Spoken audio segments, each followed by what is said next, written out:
الرسل وخاتم الأنبياء وعلى آله وأصحابه الأتقياء.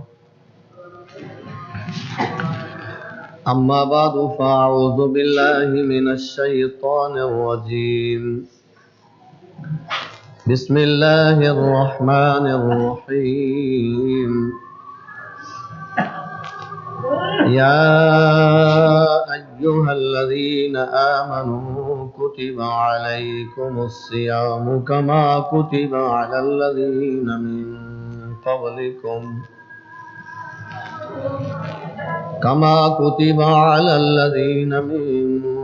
قبلكم لعلكم تتقون.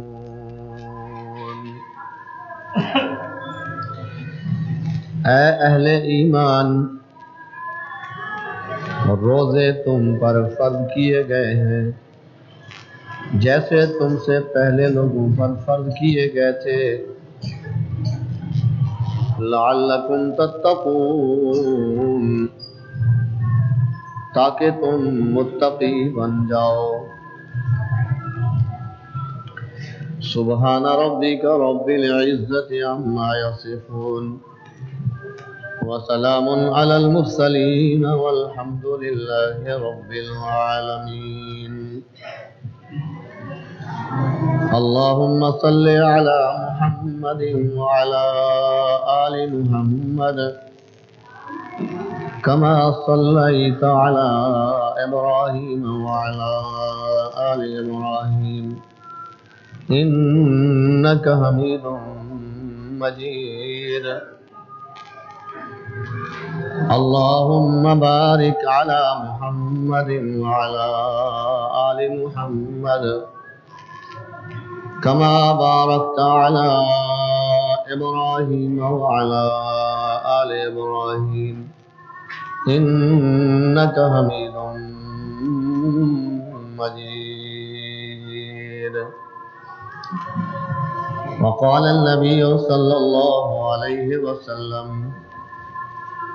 الصوم لي وأنا أجزي به، أو كما قال عليه الصلاة والسلام.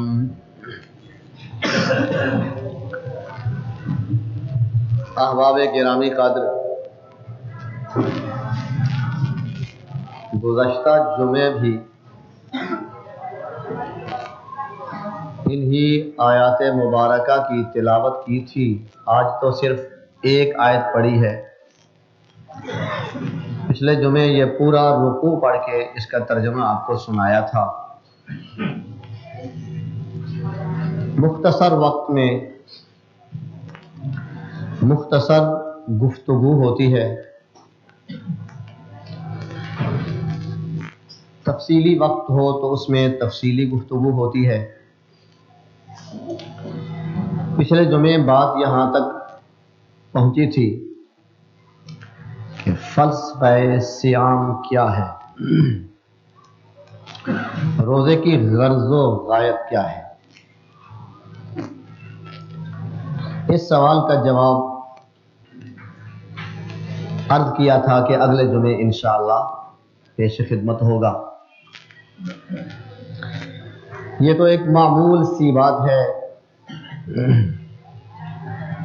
روزہ ارکان خمسہ میں سے ایک اہم رکن ہے. وہ ارکان جن پر اسلام کی بنیاد ہے، جو اسلام کا اساس ہیں، بیس ہیں اسلام کے لیے.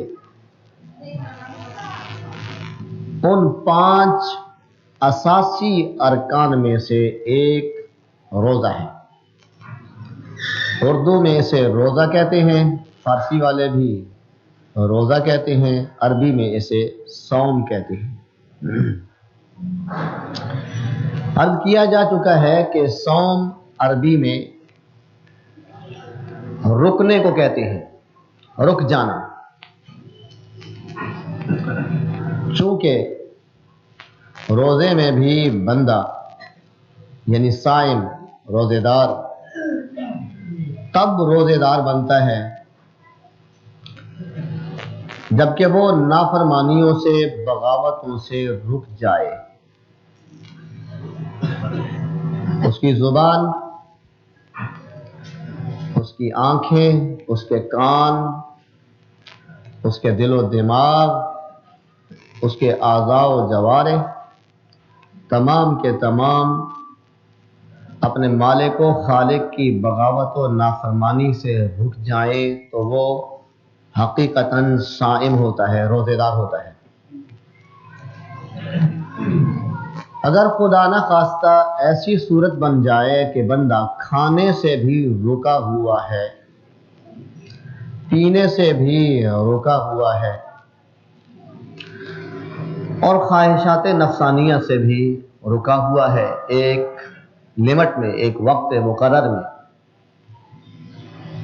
لیکن اس کی آنکھیں آوارہ ہیں، وہ ہر غیر محرم کو تاڑتی پھرتی ہیں، وہ حرام کو ڈھونڈتی پھرتی ہیں، اس کا دل و دماغ غلط سوچوں میں اور غلط فکروں میں مبتلا ہے، کسی کی چوری کا سوچتا ہے، کسی سے رشوت لینے کا سوچتا ہے، کسی سے سود کھانے کا سوچتا ہے، کسی کے قتل کی منصوبہ بندیاں کر رہا ہے، کسی کو بے عزت کرنے کی منصوبہ بندیاں اور سازشیں کر رہا ہے صائم، کھانا بھی اس نے چھوڑا ہوا ہے، پینا بھی چھوڑا ہے، خواہشات نفسانیہ سے بھی رکا ہوا ہے، اس کے ہاتھ ظلم سے نہیں رکے ہیں، اس کے پاؤں گناہ کی طرف چلنے سے نہیں رکے ہیں، تو یہ صرف اور صرف کھانے پینے کو چھوڑنا ہے، یہ بھوک اور پیاس ہی کو برداشت کرنا ہے، باقی اس روزے کی کوئی حقیقت نہیں ہے، نہ یہ صوم ہے اور نہ یہ بھوکا پیاسا صائم ہے۔ یہ بھوکا پیاسا رہنا تو روزے کا جسم تھا، وجود تھا، روزے کی روح تو تھی کہ بندے میں تقوی پیدا ہو، صائم میں احتیاط پیدا ہو، پرہیز پیدا ہو، اس میں ایک سپرٹ پیدا ہو، اس میں ایک جذبہ اور ایک تڑپ پیدا ہو، جس جذبے اور جس سپرٹ سے وہ اللہ کی بغاوت اور خدا کی نافرمانی سے بچ جائے۔ روزے کی روح تو یہ ہے، یہ بھوکا رہنا، پیاسا رہنا، خواہشات نفسانیہ سے بند رہنا، یہ تو محض ایکسرسائز تھی، ایکسرسائز سے تو کچھ نتائج مقصود و مطلوب ہوتے ہیں، اسے تو کچھ ریزلٹ لینا ہوتا ہے، اگر ریزلٹ صفر ہے، مقاصد زیرو ہیں، تو پھر اس بھوکے اور پیاسے رہنے کو روزہ نہیں کہا جا سکتا، اللہ کو اس کی ضرورت نہیں ہے، ایسے روزے دار کی بھی اور ایسے روزے دار کی اس عبادت کی یعنی روزے کی بھی اللہ کو ضرورت نہیں ہے، جو بھوکا پیاسا تو رہتا ہے لیکن بغاوت پہ، نافرمانی پہ کمر بستہ رہتا ہے، ہر وقت مستعد رہتا ہے، غلط سوچتا ہے، غلط طرف چلتا ہے اور ظلم و تعدی سے رکتا نہیں ہے، رکنے کی تو یہ بات تھی۔ تو گویا روزے کی روح، روزے کا مغز، روزے کا ریزلٹ اور نتیجہ وہ تو تقوی پیدا کرنا ہے، روزہ تو محض ایک ایکسرسائز ہے، اس سے پرہیزگاری پیدا کرنا ہے، اس سے احتیاط پیدا کرنا ہے، اس سے پاور آف کنٹرول پیدا کرنی ہے کہ ایک بندہ اپنے نفسانیات کے لیے، اپنی خواہشات کے لیے کنٹرولر ہو جائے، اسے اتنی پاور مل جائے اس ایکسرسائز سے کہ وہ کنٹرولر بن جائے، حرام نہ کھائے اس پہ اس کا کنٹرول ہو، جھوٹ نہ بولے اس پر اس کا کنٹرول ہو، رشوت نہ لے اس پہ اس کا کنٹرول ہو، سود نہ لے اسے رک جائے، قوت مانعہ اپنے اندر پیدا کر لے، روکنے کی طاقت اور ایک بریکر پیدا کر لے اپنے اندر. یہ مقصود تھا روزے سے، اور یہی فلسفہ ہے، یہی غرض اور یہی علت ہے اس کی. کیونکہ قرآن مجید خود اس کی علت اور اس کی غرض بیان کرتی ہے. اسی آیت میں جو آیت میں نے پڑھی ہے، اسے پھر اگر آپ غور سے دیکھیں اور غور سے سنیں، ترجمے پہ غور کریں، تو فلسفہ صوم، روزے کی غرض و غایت، روزے کی علت و وجہ خود بخود اس میں لکھی ہوئی ہے. یا ایھا الذین آمنوا کتب علیکم الصیام کما کتب علی الذین من قبلکم لعلکم تتقون.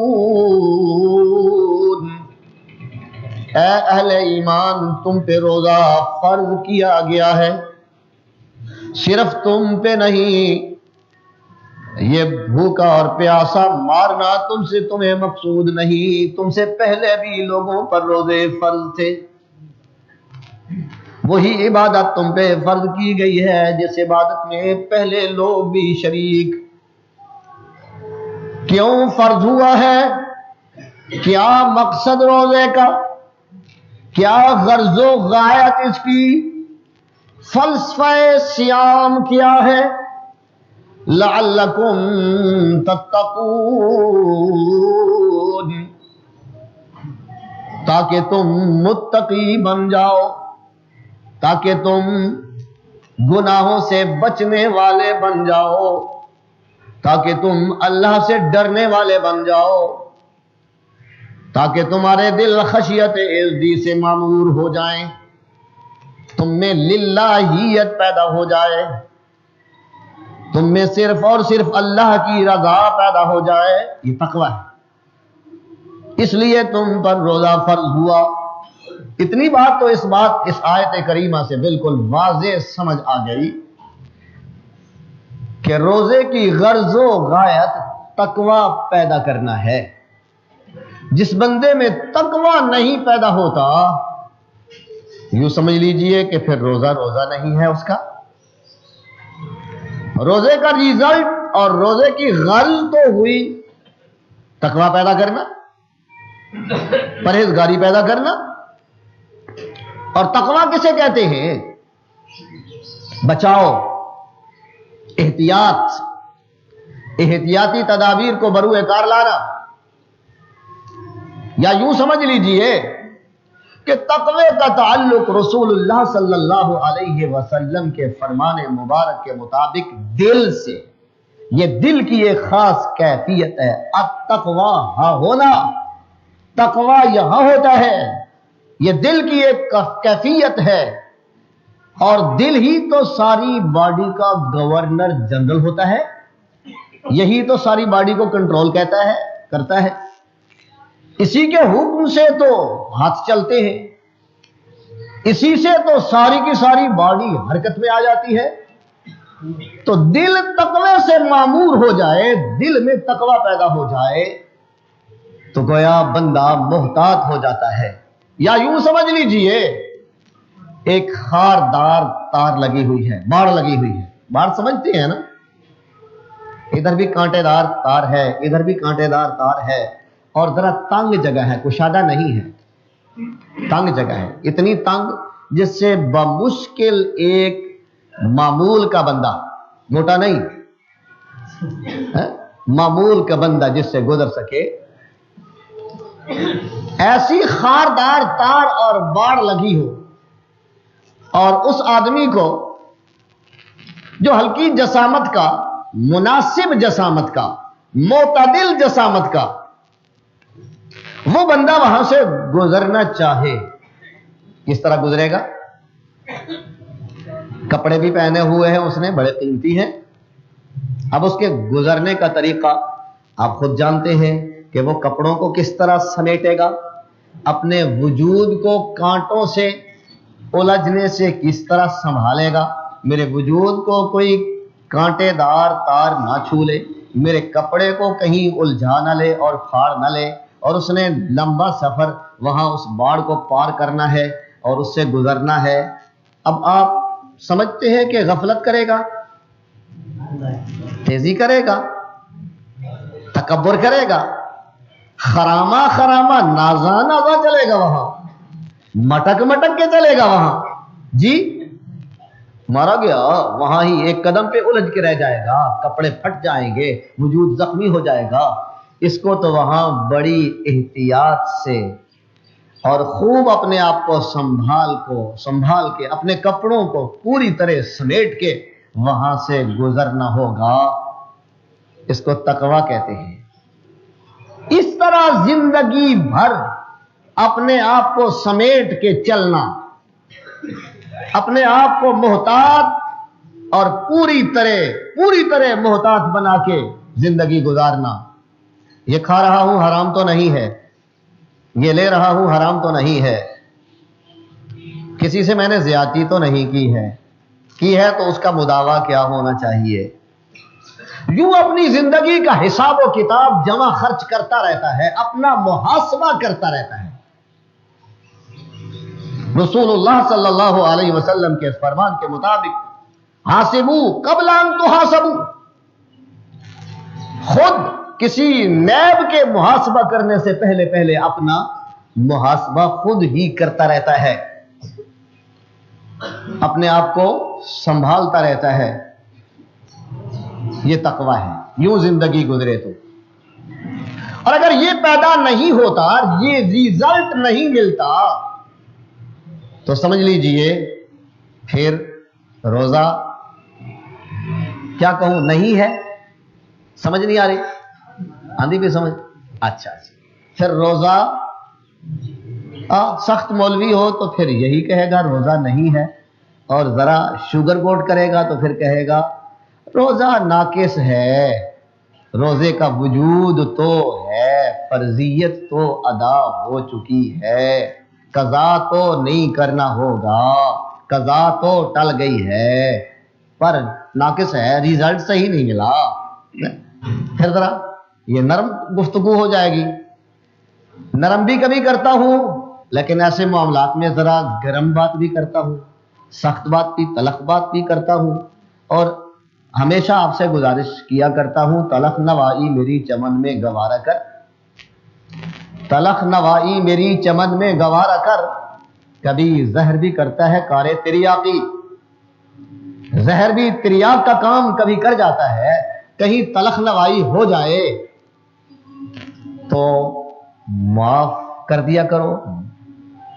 سچی بات ہے، میں تو کہتا ہوں اگر ریزلٹ نہیں دیتی ایک چیز، ایک مشینری ریزلٹ نہیں دیتی، تم کہو مشینری کام نہیں کرتی تو کیا مشینری ہے؟ گائے دودھ نہیں دیتی، ذبح کے قابل ہے۔ روزہ اپنا ریزلٹ نہیں پیش کرتا، پھر کیا کہوں اسے روزہ؟ چلو نرم بات کر لیتا ہوں، بھائی فرضیت تو ادا ہو جائے گی، قضا تو نہیں کرنا پڑے گا، چل لمبا سبق پڑھ لیتا ہوں۔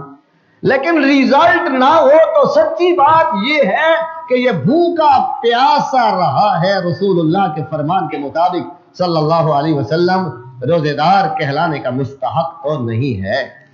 ہر عبادت کا کوئی ریزلٹ ہوتا ہے، ہر ایک عبادت اپنے اندر کوئی خاص اثر رکھتی ہے۔ جی نماز کا بھی ایک ریزلٹ ہے، ان ارکان خمسہ میں سے جو اسلام کی اساس اور بنیاد ہے، نماز بھی ایک رکن اہم ہے، بڑا اہم رکن ہے، اس کا بھی ایک ریزلٹ ہے۔ قرآن کہتا ہے ان الصلاۃ تنہی عن الفحشاء والمنکر، بڑی پکی بات ہے، انا کے ساتھ جملہ کو مؤکد کر دیا گیا ہے۔ ان الصلاۃ تنہی عن الفحشاء والمنکر، نماز، حقیقی نماز بے حیائی اور برائی سے روکتی ہے، یہ ریزلٹ ہے نماز کا۔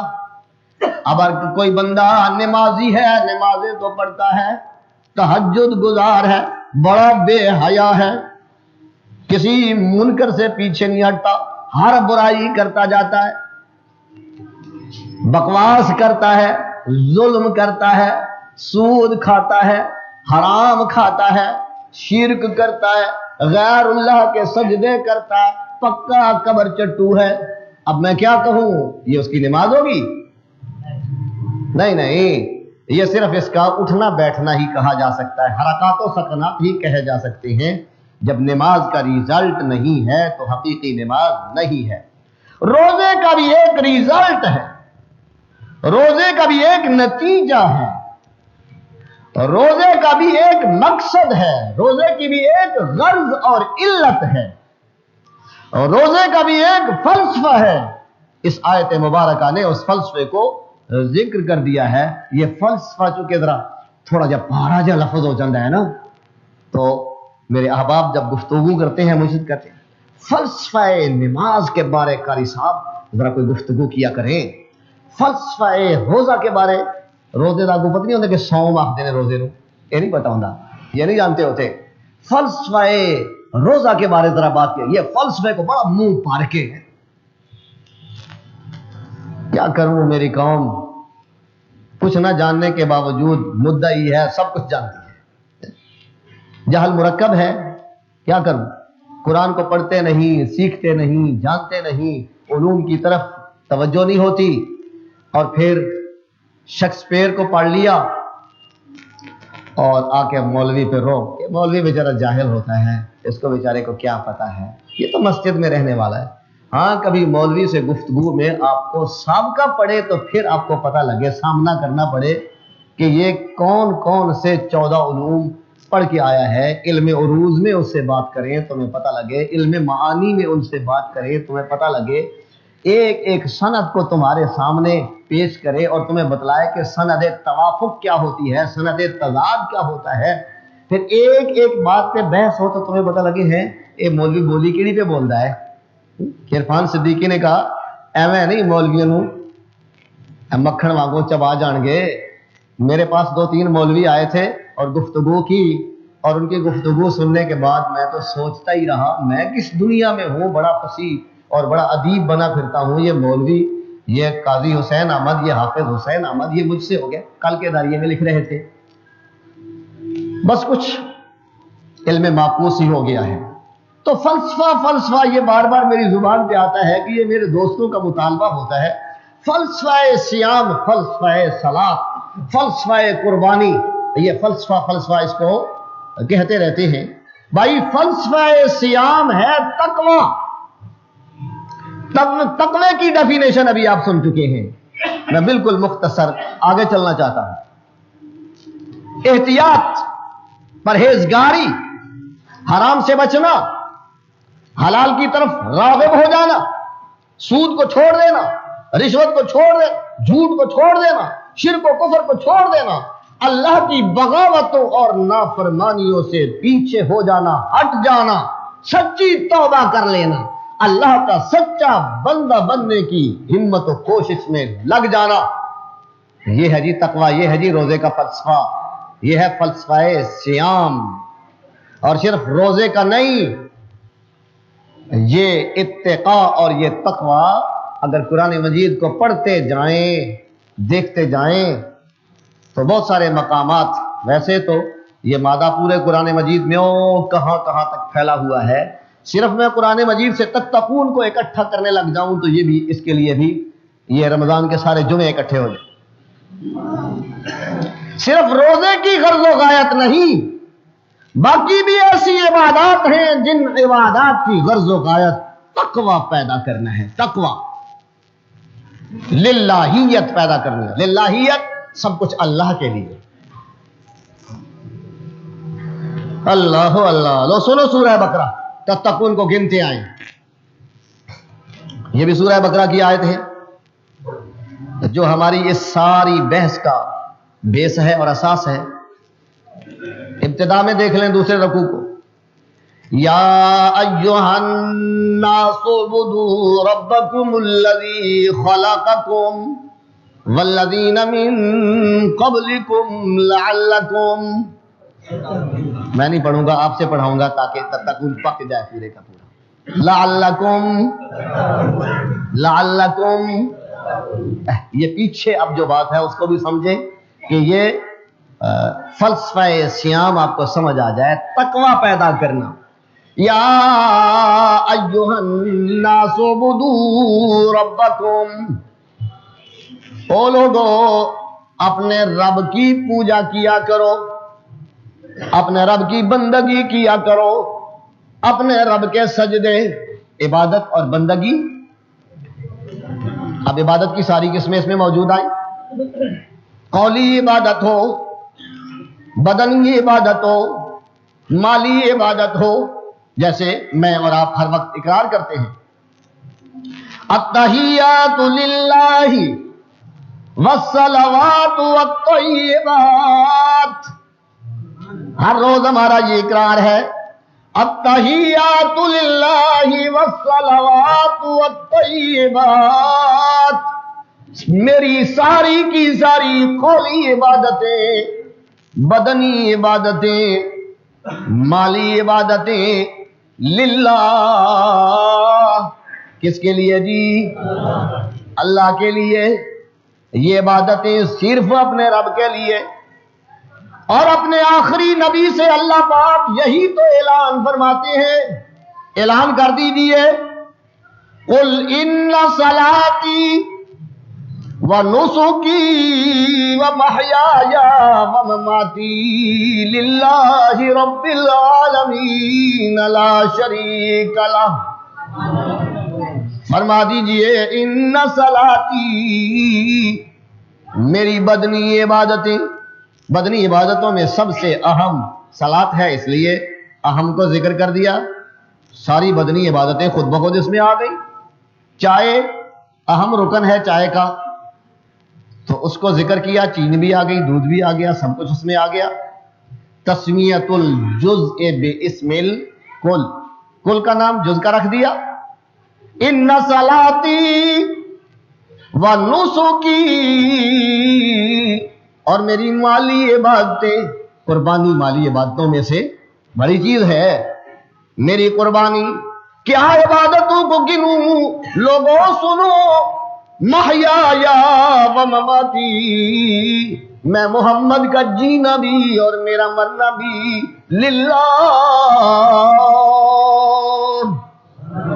کس کے لیے ہے؟ اللہ کے لیے۔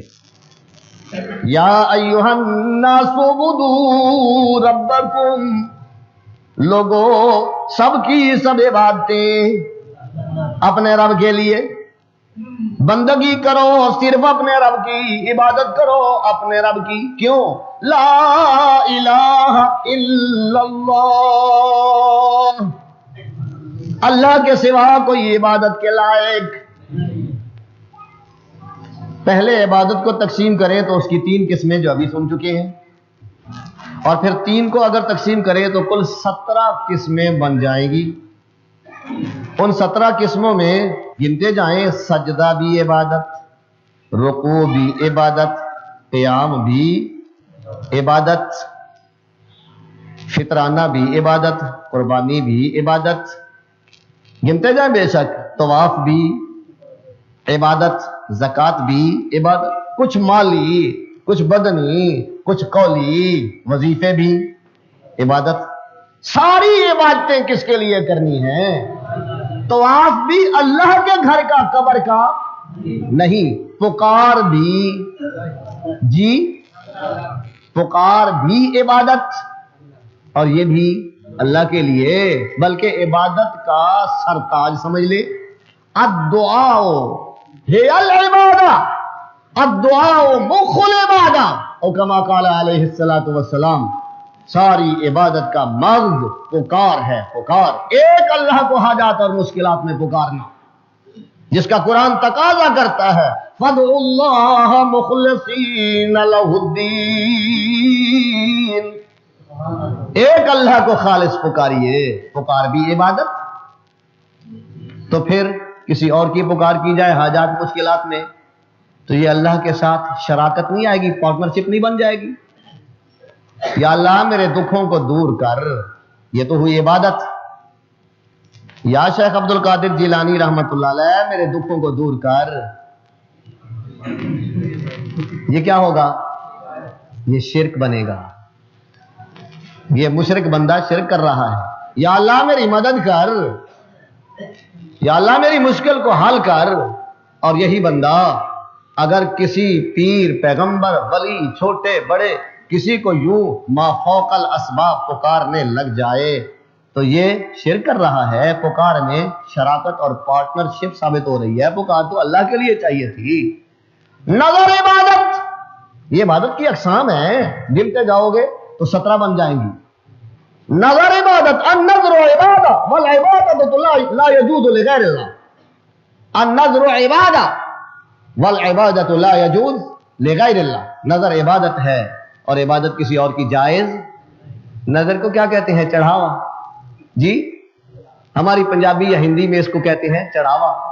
فارسی والوں نے اس کا ترجمہ کر دیا ہے یا اردو والوں نے ترجمہ کر دیا نیاز۔ اور چالاک مولویوں اور ہوشیار مولویوں نے اس ترجمے سے فائدہ اٹھا لیا ہے۔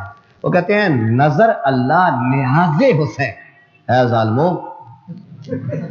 اور وہی نیاز ہے اور وہی نظر ہے۔ نظر عربی کا لفظ ہے اور نیاز فارسی اور اردو والوں نے اپنا لیا، اس کا ترجمہ کر دیا ہے۔ یہ تو ایسے ہی جیسا کہے کوئی بندہ روزہ اللہ، صیام اللہ کے لیے، صوم اللہ کے لیے اور روزہ حسین کے لیے، یا کوئی یوں کہہ لے صلاۃ اللہ کے لیے اور نماز حسین کے لیے۔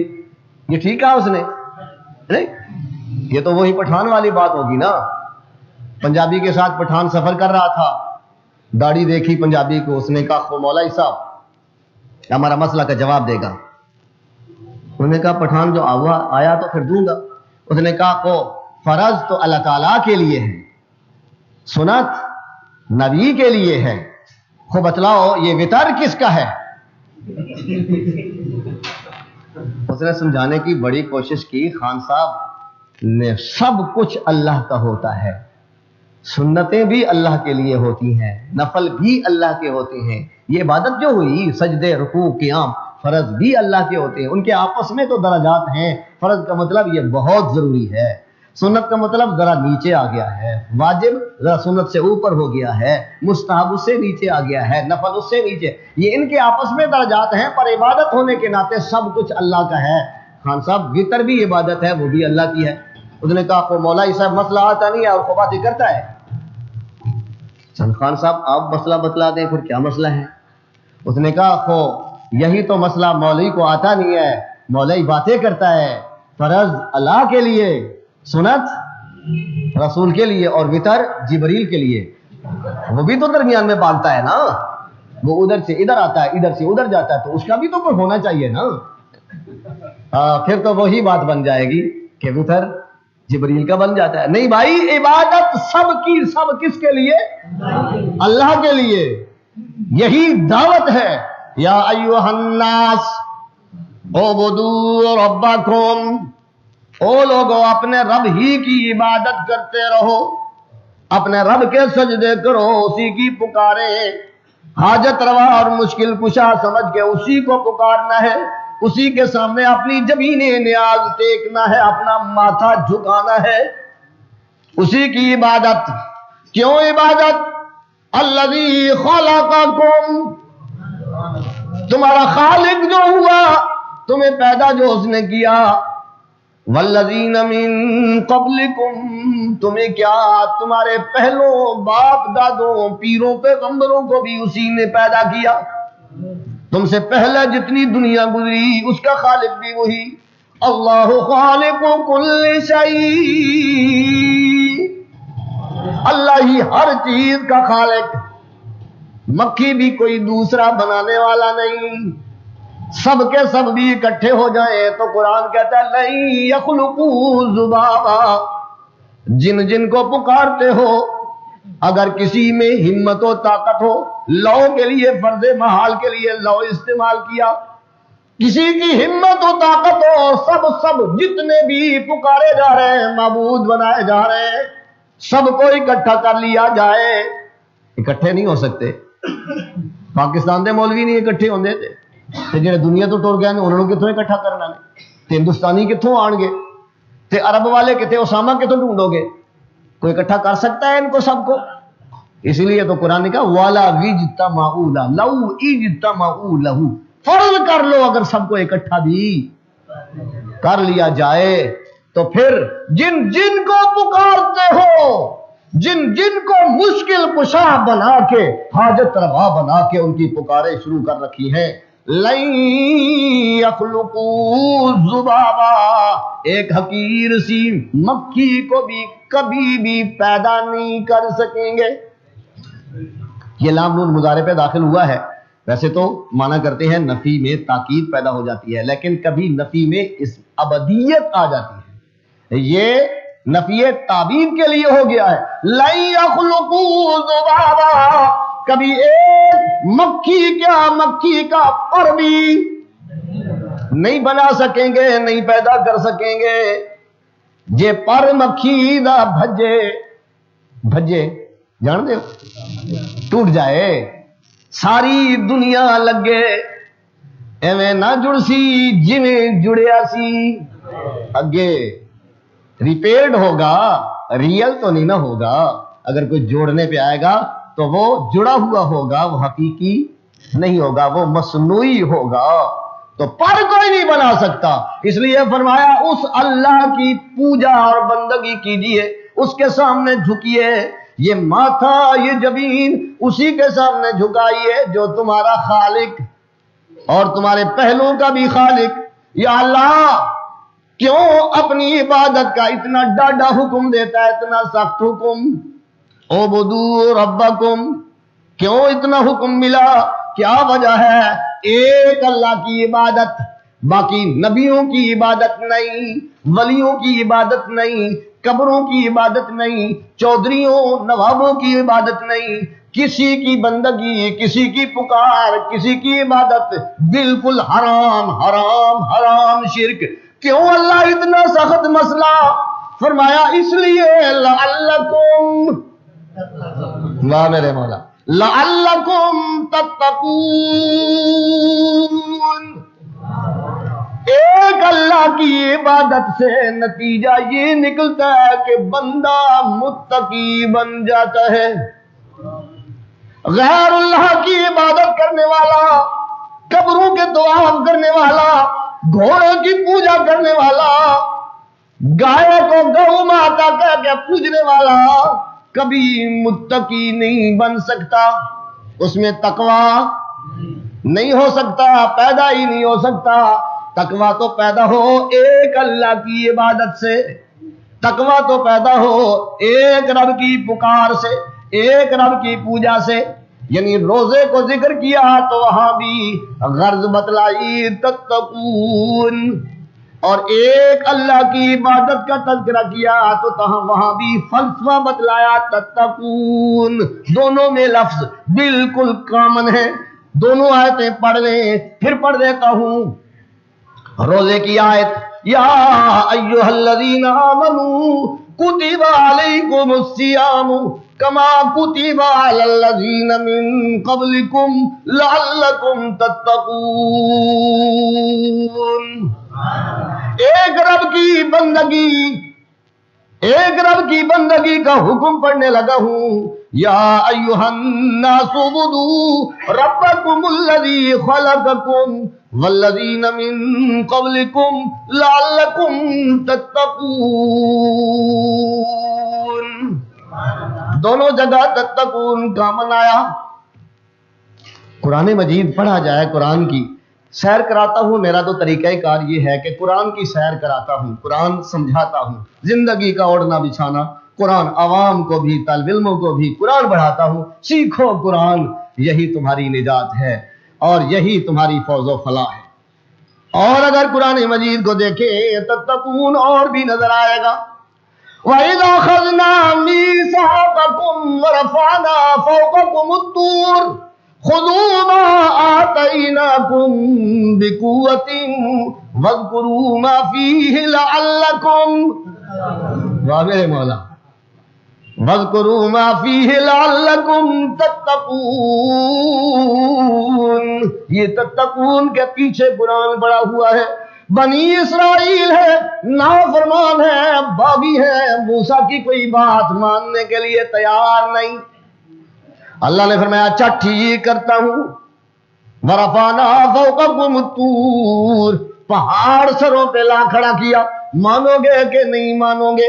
اور پھر فرمایا خذوا ما آتیناکم بقوۃ، مضبوطی سے ہماری دی ہوئی تورات کو پکڑ لو اور اس پر عمل کرو، واذکروا ما فیہ، جو کچھ بھی اس میں ہے اس کو یاد کرنا شروع کر دو، مضبوطی سے اللہ کی کتاب کو تھام لینا اور اس کو یاد کرتے رہنا، اس کا ذکر کرتے رہنا۔ نتیجہ کیا نکلے گا بنی اسرائیل؟ لعلکم تتقون، تم میں تقوی پیدا ہو جائے گا۔ اللہ کی کتاب کی نافرمانی سے، بغاوت سے تقوی جاتا رہتا ہے اور خدا کی فرما برداری اور اطاعت سے تقوی پیدا ہوتا ہے۔ ابھی تو سورہ بقرہ سے میں نکلنا بھی نہیں بات، یہ سورہ بقرہ میں ہی چل رہا ہوں۔ یا ایھا الذین آمنوا کتب علیکم القصاص فی القتل الحر بالحر والعبد بالعبد والانثى بالانثى فمن عفی له من اخیہ شیء فاتباع بالمعروف واداء الیہ باحسان ذلک تخفیف من ربکم ورحمہ فمن اعتدى بعد ذلك فله عذاب أليم ولكم في القصاص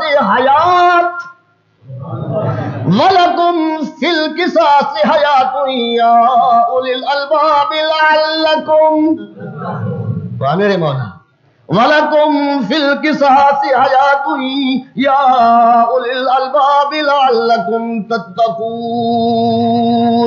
اے اہل ایمان، قصاص قتل کا بدلہ قتل تم پر فرض کر دیا گیا ہے۔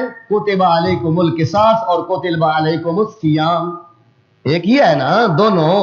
کتب علیکم القصاص فی القتل، کوئی کسی کا ناحق قتل کر ڈالے تو بدلے میں اسے قتل کر دیا جائے۔ مسلمانوں یہ فریضہ ہو گیا قصاص لینا۔ یا اللہ کچھ ہم بھی کر سکتے ہیں کہ نہیں؟ میں نہیں کرنا یوں ہے، العبد بالعبد، غلام کو غلام قتل کرنے والا تو غلام ہی کو قتل کیا جائے گا۔ مقتولوں کے وارث یہ نہ کہیں جی ہم اس غلام کے مالک کو قصاص میں ماریں گے، نہیں، جس نے قتل کیا اسے ہی قتل کیا جائے گا۔ العبد بالعبد والانثى بالانثى، عورت نے قتل کیا ہے تو یہ کہیں جی ہماری عورت ہے ایسے نہ قتل کیجیے، ہم مرد پیش کرتے ہیں قصاص میں، نہیں، جس نے قتل کیا اسے ہی قصاص میں قتل کیا جائے گا۔ والانثى بالانثى، یہ قصاص ہے، قصاص، اور فرض کر دیا گیا ہے یہ تمہارے لیے قصاص۔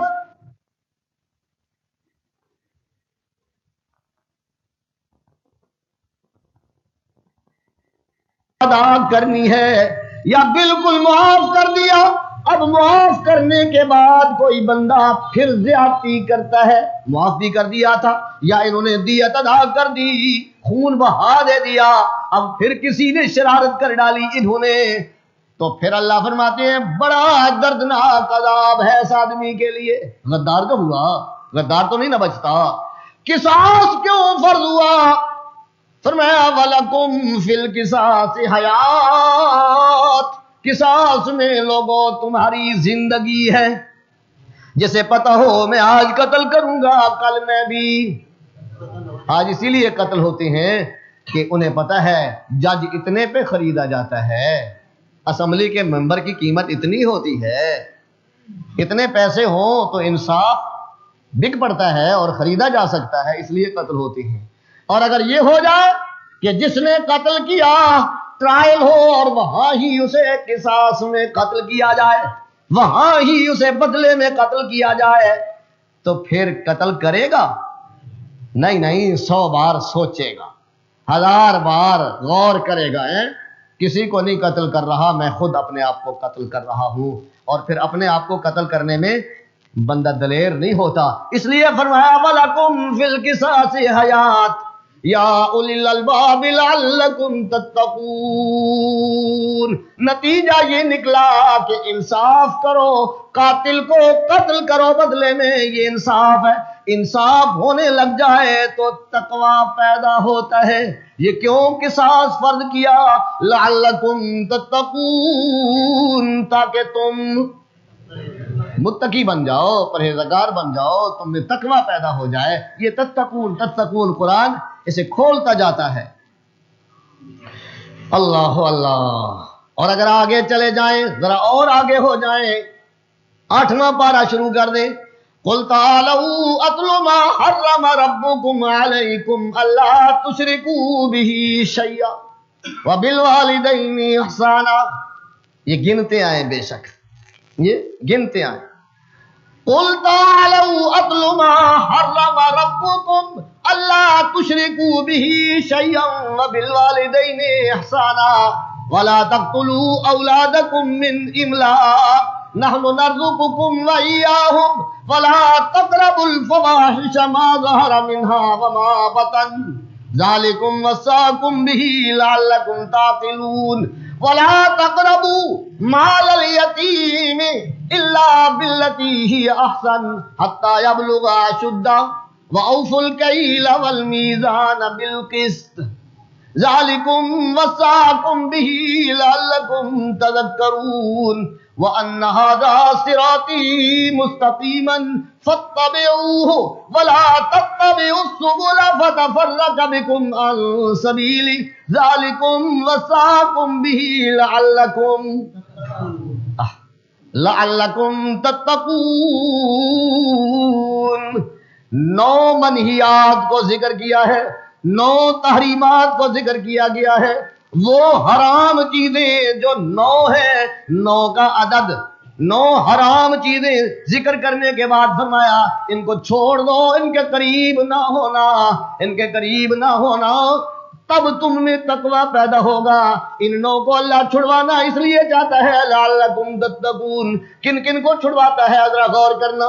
اللہ تشرکوا بہ شیئا، اس کے ساتھ کسی کو شریک نہیں کرنا۔ وَبِالْوَالِدَيْنِ إِحْسَانًا، ماں باپ سے حسن سلوک کرنا ہے، ان کی نافرمانی حرام، شرک بھی حرام اور ماں باپ کی نافرمانی بھی۔ وَلَا تَقْتُلُوا أَوْلَادَكُمْ مِنْ إِمْلَاقٍ، بھوک کے ڈر سے اولاد کا قتل بھی حرام۔ 4 ہو گئے تھے، کھلاواں گا کتھے؟ منصوبہ بندی ہونی چاہیے۔ اپنی کیوں نہیں منصوبہ بندی کرتے؟ اور تمہیں لاکھوں اور کروڑوں منصوبہ بندی کے لیے دیتے ہیں۔ وہ ان کی اپنی منصوبہ بندی اور ہے، ان کی منصوبہ بندی ہے کہ مسلمان اس طرح سیلاب کی طرح بڑھتے جاتے ہیں کہ برطانیہ میں بھی گجراتی محلہ، چھاچھی محلہ، اٹک محلہ اور ان کے ممبر ہونے لگ گئے ہیں۔ ناروے پہ بھی ان کا قبضہ ہے، امریکہ میں بھی جا داخل ہوئے ہیں، نیوزی لینڈ میں بھی جا داخل ہوئے ہیں، دنیا پوری میں چھائے جا رہے ہیں، اب تو اسمبلیوں میں جا پہنچے ہیں۔ ان کی عورت معاشرتی اور اسلامی معاشرے کی بندھن میں بندھی ہوئی ہے، اور وہ اسلام کو حق اور سچ سمجھتی ہے، اور وہ مانتی ہے انکحوا الولود والودود، وہ مانتے ہیں مرد بچے جننے والی عورتوں سے، رسول اللہ نے فرمایا صلی اللہ علیہ وسلم ان سے نکاح کیجئے، محبت کرنے والی عورتوں سے نکاح کیجئے۔ یہ اللہ کے نبی کا فرمان حدیث سنا رہا ہوں۔ وہ جانتے ہیں کہ یہ اسلامی اقدار کو اپنائے ہوئے ہیں اور سیلاب کی طرح پھیل رہے ہیں، اور ہماری عورت اتنی عیاش ہو گئی ہے، یعنی ان کی اہل مغرب کی عورت اتنی عیاش ہو گئی ہے کہ وہ بچہ جننے کی زحمت ہی گوارا نہیں کرتی۔ وہ کہتی ہے میں استعمال تو جتنے مرضی کروں، شور کرتے ہیں نا جی، 4 بیویاں، اور ان سے پوچھو دن میں تم کتنی بیویاں بناتے ہو؟ بدماشو، تم دن میں سینکڑوں، وہ تمہاری عورتیں بھی اور تم بھی، اور حلال طریقے سے اسلام نے 4 بیویوں کا کہا اور اس کے خلاف طوفان، اوئے ہوئے ہوئے 4 بیویاں، اور تمہارا کیا حال ہے؟ دن میں کیا کرتے ہو اور کیا ہوتا؟ اتنی عیاش ہو گئی ہے وہ قوم، ان کی عیاشی کی حال یہ ہے کہ وہ بچہ پیدا کرنا اپنے لیے مصیبت سمجھتے ہیں، نہ عورت اس کو برداشت کرتی ہے نہ مرد برداشت کرتا ہے، اور وہ کہتے ہیں ہماری عیش و عشرت میں یہ مخل ہوتا ہے۔ اور اگر کوئی پیدا ہو جائے نا تو پھر وہ کہتا ہے جب اس کی عیش و عشرت کا وقت ہوتا ہے کہ نہیں بڈھا ساڈی عیش و عشرت مخل ہوتا ہے، وہ اولڈ کیمپ میں سٹے۔ وہ اولڈ کیمپ میں کسی سے پوچھا کہ تمہارا باپ ہے، تمہاری ماں ہے، اور تم نوجوان ہو، عیش و عشرت میں مصروف ہو، اور تم اپنے ماں باپ کو اولڈ کیمپ میں جمع کرا کے آ گئے ہو اور کچھ ڈالر دے آتے ہو وہاں۔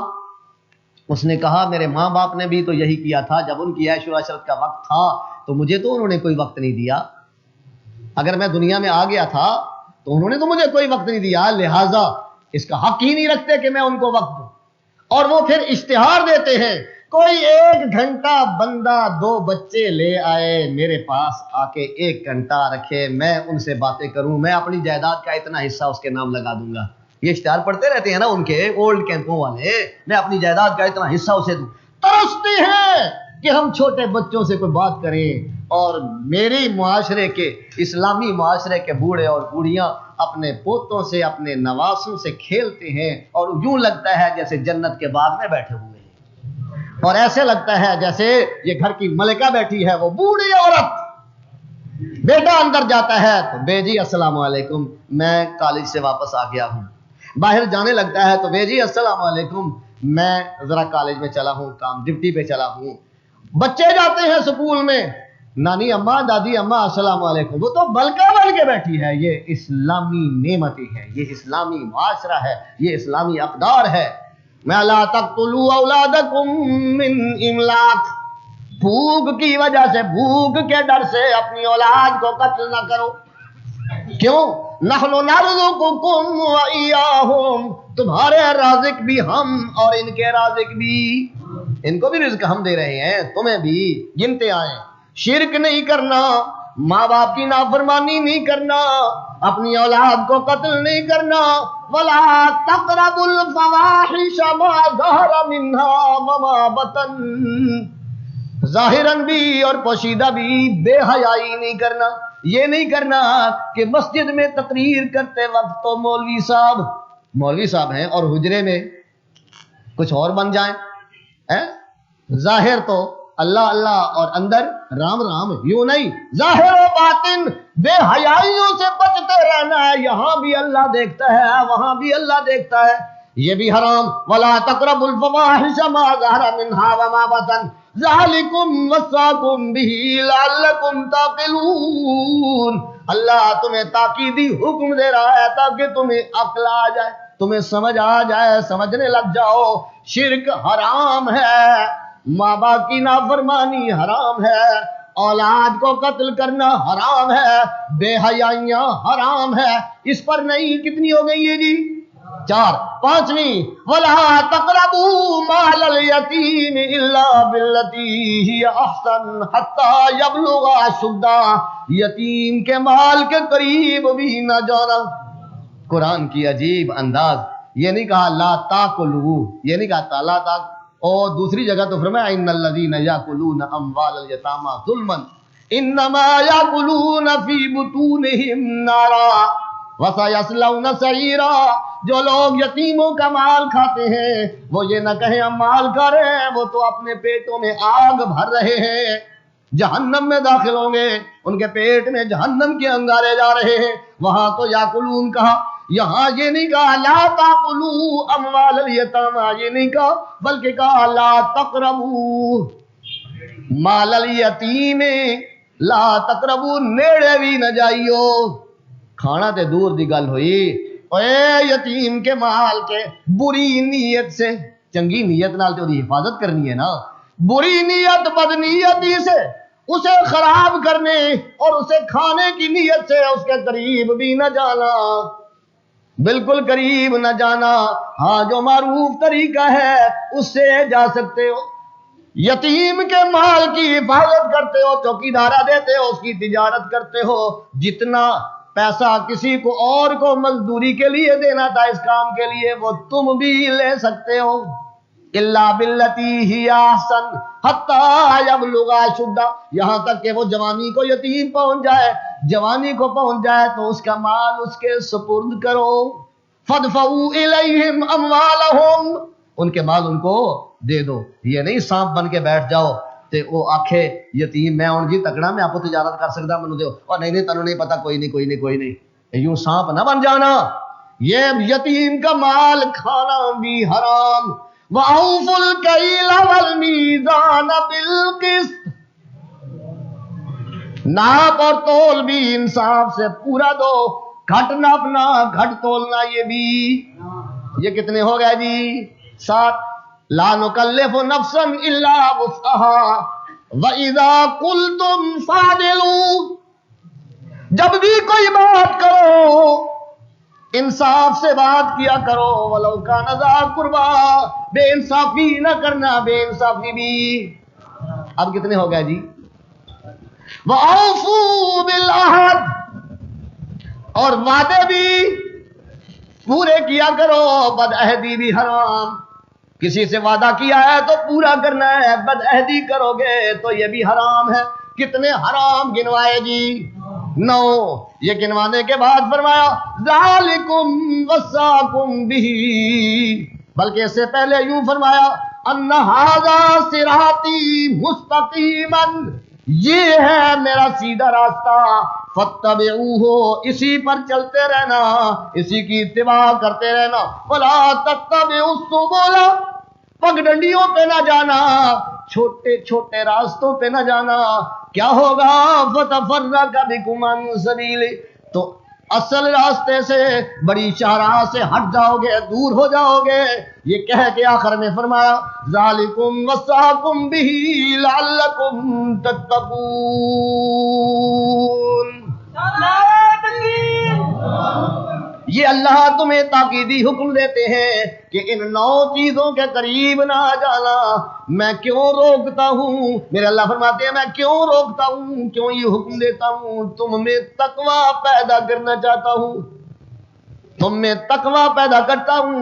ان تحریمات کا فلسفہ شرک نہیں کرنا، والدین کی نافرمانی نہیں کرنی، قتل نہیں کرنا، بے حیائی نہیں کرنی، یتیموں کا مال نہیں کھانا، گھٹ تولنا نہیں، گھٹ ناپنا نہیں، بے انصافی نہیں کرنی ہے، وعدے کو پورا کرنا ہے، بدعہدی نہیں کرنا. اور میں یہ 9 تحریمات جو تمہیں سنائی، قل تعالوا اتل ما حرم ربکم، حرم ربکم لفظ بولا نا، یہ تحریمات جو تمہیں بتلائی ہے 9، یہ اس لیے کہ اللہ فرماتے ہیں میں تم میں تقوی پیدا کرنا چاہتا ہوں. لعلکم تتقون، تمہیں متقی بنانا چاہتا ہوں. اور اگر اس کا عکس دیکھو تو فرمایا مشرک متقی نہیں ہوتا، ماں باپ کا نافرمان متقی نہیں ہوتا، اولاد کو بھوک کے ڈر سے قتل کرنے والا متقی، بے حیا متقی نہیں ہوتا، یتیم کا مال کھانے والا متقی، گھٹ ناپنے تولنے والا متقی نہیں ہوتا، بے انصافی کرنے والا متقی نہیں ہوتا، بد عہدی کرنے والا متقی نہیں ہوتا. یا اللہ کیوں تقوی پہ زور لگایا ہوا ہے؟ تقوی تقوی تقوی. ابھی میں سارے اس تقوی کے مادے کو قرآن سے نکالنا چاہوں تو سچی بات یہ ہے یہ تو مہینے ہی مہینے گزرتے جائیں گے، وقت لگے گا، یہ آیتیں نکلتی آئیں گی اور پتہ لگتا جائے گا. قربانی کا ذکر دیکھتا ہوں تو وہاں بھی لن ینال اللہ لحومها ولا دماؤها ولکن ینالہ التقوی منکم، اللہ کو تمہاری قربانیوں کا گوشت بھی نہیں پہنچتا اور نہ ہی خون پہنچتا ہے. اللہ کو خون کی بھی ضرورت نہیں، گوشت کی بھی ضرورت نہیں، یہ تمہاری ضرورتیں ہیں. اللہ کو تمہاری قربانی سے کیا پہنچتا ہے؟ وَلَٰكِن يَنَالُهُ التَّقْوَىٰ مِنكُمْ، تم میں سے اللہ تقوی پسند کرتے ہیں، اسے تو تقوی پہنچتا ہے. معلوم ہوتا ہے قربانی کا مقصد بھی تقوی. اسی سورہ حج کو اور دیکھ لیں، وَمَن يُعَظِّمْ شَعَائِرَ اللَّهِ وَمَن يُعَظِّمْ شَعَائِرَ اللَّهِ فَإِنَّهَا مِن تَقْوَى الْقُلُوبِ۔ اللہ کی شاعر کی جو تعظیم کرے، عزت کرے، نماز شاعر اللہ، اذان شاعر اللہ، مسجد شاعر اللہ، مسجد پلا نہیں آخنا ذرا موٹا کر کے تکڑیا کر کے، مسجد مدارس جہاں دین پڑھایا جاتا ہے، سب سے پہلا مدرسہ مسجد نبوی میں صفہ مسجد کے یوں برابر سین میں اللہ کا نبی اونچا تھڑا بناتا ہے، اور یہ اونچا تھڑا بناتے وقت یہ خیال تو آیا ہوگا یہ 15 صحن، یہ برابر صحن، اور اس کو اونچا کر رہا ہوں تھوڑی سی جگہ کو، یہ کہیں خرابی تو نہیں رہی صحن میں؟ ہم تو اتنی اینٹ بھی اونچی برداشت نہیں کرتے، فرش 15 ہونا چاہیے، فرش اینٹ اونچی ہو گئی ہے، لیول دیکھتے ہیں ہم، ان لیول کر دیا مسجد کے صحن کو، اونچا تھڑا بنا دیا، یہ بتلانے کے لیے او لوگو اس تھڑے پہ بیٹھ کے بیٹھنے والے اس طرح تھڑا اونچا ہے وہ بھی اونچے ہیں،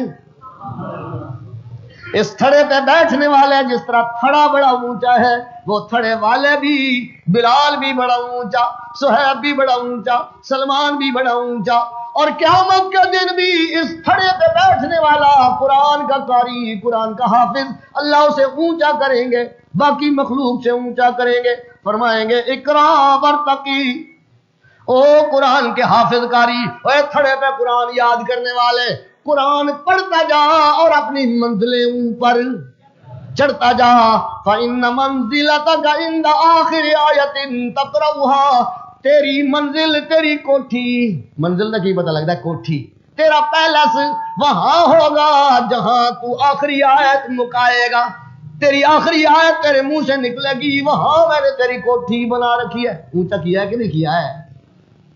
اونچا کیا ہے اللہ، یوں اللہ اونچا کرتا ہے۔ مسجد بھی شاعر اللہ، مدارس بھی شاعر اللہ، من یعظم، جو ان کی عزت کرے، تعظیم کرے، ان کا احترام کرے، انہوں ڈھائے نہ، انہوں برباد نہ کرے۔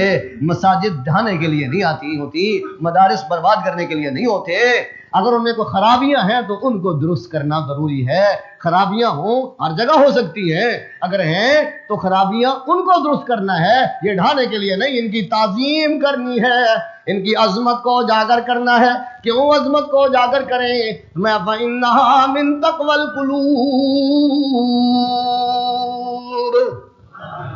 یہ تو دلوں کا تقوی ہے۔ سورہ حج 17واں پارہ پڑھ لینا، یہ تو دلوں کا تقوی، جتنے شاعر اللہ وہ سب کے سب تعظیم کے قابل ہیں۔ یا اللہ تقوی تقوی، متقی متقی، کیوں یہ زور دیتا پھرتا ہے؟ لو سنو اس کیوں کا جواب، اور پھر بس کرتے ہیں کیونکہ ٹائم بالکل نازک ہو گیا ہے۔ بس آخری بات کہنے لگا ہوں، اشارہ کر دیا ہے، مسجدیں اور مدرسے شعائر اللہ ہیں، اور بڑے سارے مسجدوں والے اور مدرسوں والے یہاں آئے ہیں، آپ ان کو جانتے ہیں سارے، یہاں اسی صف میں ادھر ہی بیٹھے ہوں گے۔ یا اللہ تقوی تقوی تقوی، متقی متقی، تتقون تتقون، کیا مطلب اس کا؟ میں مطلب یہ ہے، سنو مطلب، مقصد یہ ہے، سارعوا الی مغفرۃ من ربکم وجنۃ ارضها السماوات والارض اعدت للمتقین۔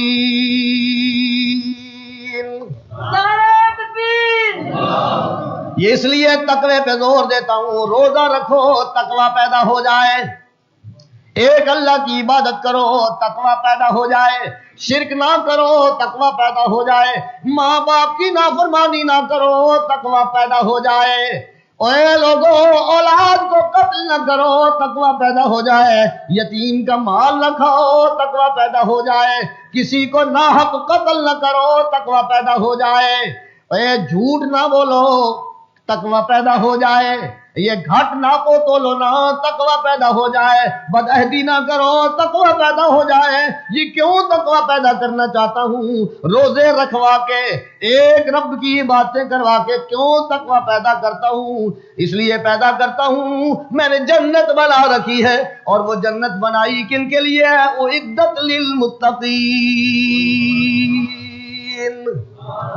وہ بنائی ہی تقوی والوں کے لیے، متقین کے لیے بنائی ہے۔ غیر متقی اس میں نہیں جائے گا، اس میں مشرک نہیں جائے گا، اس میں ماں باپ کا نافرمان جنت میں نہیں جائے گا، اور اس میں اولاد کو قتل کرنے والا نہیں جائے گا، بے حیا جنت میں، بے شرم جنت میں نہیں جائے گا، کسی کو ناحق قتل کرنے والا جنت میں نہیں جائے گا، او لوگوں یتیموں کا مال کھانے والا جنت میں نہیں جائے گا۔ کیوں؟ متقی نہیں ہے۔ بے انصافی کرنے والا جنت میں نہیں جائے گا کیونکہ متقی نہیں ہے۔ بدعہدی کرنے والا جنت میں نہیں جائے گا، متقی تو نہیں۔ جنت کے لیے تو فیصلہ ہو گیا، اعدت للمتقین، یہ جنت متقیوں کے لیے بنائی گئی ہے۔ اللہ فرماتا ہے تیار کر رکھی ہے، یہ تیار ہوئی ہے متقیوں کے لیے۔ اس لیے یہ سارے ہیلے بہانے تقوی پیدا کرنے کے ہیں۔ روزے کا فلسفہ بھی، فلسفہ صوم کیا ہوا؟ تقوی۔ تقوی کیا ہے؟ پرہیزگاری اور احتیاط۔ یہ جو میں نے ابھی بیان کیا ہے، یہ تحریمات سے بچنا اور تحلیلات کو حلال سمجھنا، یہ ہوا تقوی۔ اللہ مجھے اور آپ کو سب کو جنتی بنا دے۔ آخر دعوانا ان الحمدللہ رب العالمین۔ نہ مردیاں نو تو پکار نہیں، گل سن میری نادا